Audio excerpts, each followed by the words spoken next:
राजधानी रायपुर के science college मैदान में 7 मार्च को आयोजित महतारी वंदन योजना राशि वितरण का कार्यक्रम प्रधानमंत्री नरेंद्र मोदी का समय नहीं मिल पाने के कारण कर दिया गया स्थगित। कार्यक्रम में प्रधानमंत्री योजना के तहत महिलाओं को पहली किस्त जारी करने वाले थे। कार्यक्रम की जल्द ही नई तारीख की घोषणा की जाएगी।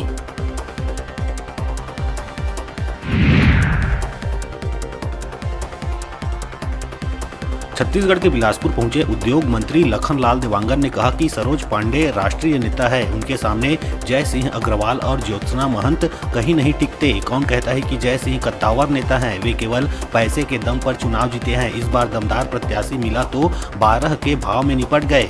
उनकी पहचान केवल एक विधानसभा तक है।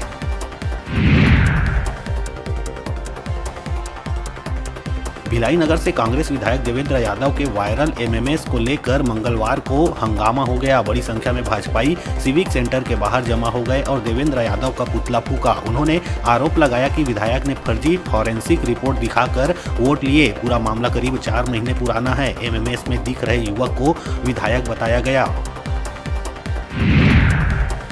छत्तीसगढ़ सरकार ने मंगलवार देर शाम एसीबी और ईओडब्ल्यू की पूरी टीम बदल दी। आईपीएस गोवर्धन राम और टीआर कोसीमा के साथ राज्य पुलिस सेवा के 8 अफसरों और 15 पुलिस निरीक्षकों को ये जिम्मेदारी दी गई। वहीं पिछली टीम में शामिल डीआईजी प्रखर पांडे और एसपी पंकज चंद्रा सहित सभी को पुलिस मुख्यालय ट्रांसफर कर दिया गया। जल्द ही उनके पोस्टिंग ऑर्डर जारी होंगे। इनमें से कई अफसरों को कांग्रेस सरकार में पोस्टिंग मिली थी।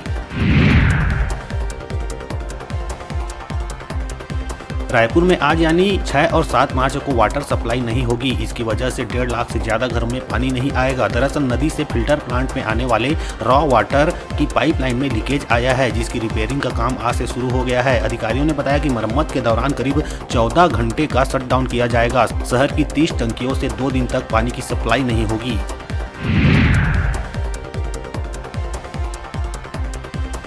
छत्तीसगढ़ के मनेन्द्रगढ़ चिरमिरी भरतपुर जिले में बच्चों को रामायण की शिक्षा दी जा रही है। सकड़ा प्राइमरी स्कूल और टंगटेवा पारा प्राइमरी स्कूल में बच्चे खुद रामायण पाठ करते हैं। कठिन श्लोक को पढ़कर उनका अर्थ भी बताते हैं। बच्चों को भारतीय संस्कृति और संस्कारों से जोड़ने के लिए शिक्षक प्रयास कर रहे हैं।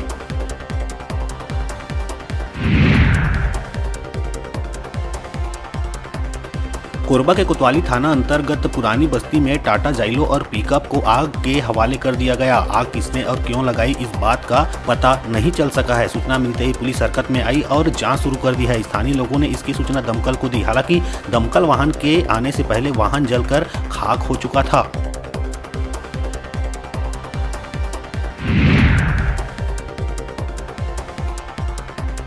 रायपुर शहर के विधानसभा थाना क्षेत्र आमस यूनी पुलिस कॉलोनी में महिला की हत्या का मामला सामने आया। महिला की गला काटकर हत्या कर दी गई। वारदात को अंजाम देने के बाद अज्ञात हत्यारा फरार हो गया। मृतक महिला सुकमा में पदस्थ डॉग हैंडलर शिशुपाल सिंह की पत्नी है। घटना की सूचना मिलते ही पुलिस के आला अधिकारी मौके पर पहुंचे।